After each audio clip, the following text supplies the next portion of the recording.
নাড়িয়ে নেব। দেখো আমার লাইটটা তখন একটু কম ছিল, আমি আবার লাইটটা একটু বাড়িয়ে নিয়েছি। তারপরে মশলার প্লেট রেখেছিলাম যে প্লেটটায়, সেই প্লেটের জলটা পুরোটা দিয়ে দিলাম। এরপরে বেশ কিছুক্ষণ ধরে ভালো করে নাড়িয়ে নিতে হবে।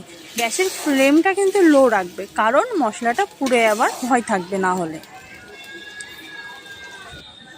এবার পুরো ভালো হয়ে গেছে। এবার আমি জিরে গুঁড়ো দিয়ে দিলাম। এবার ধনে গুঁড়ো দিচ্ছি। তারপরে ভালো করে কষিয়ে নিয়ে মাংসটা দিয়ে দিতে হবে। এবার মাংসটা দেওয়ার পরে বেশ কিছুক্ষণ নাড়াচাড়া দিয়ে নিতে হবে। আমরা কিন্তু একটু জল দেব না আজকে। আস্তে আস্তে নাড়াচাড়া দিয়ে নিলাম। তারপরে একটু ঢাকা দিয়ে রেখে দিয়েছিলাম। পুরো মাংসটা রেডি।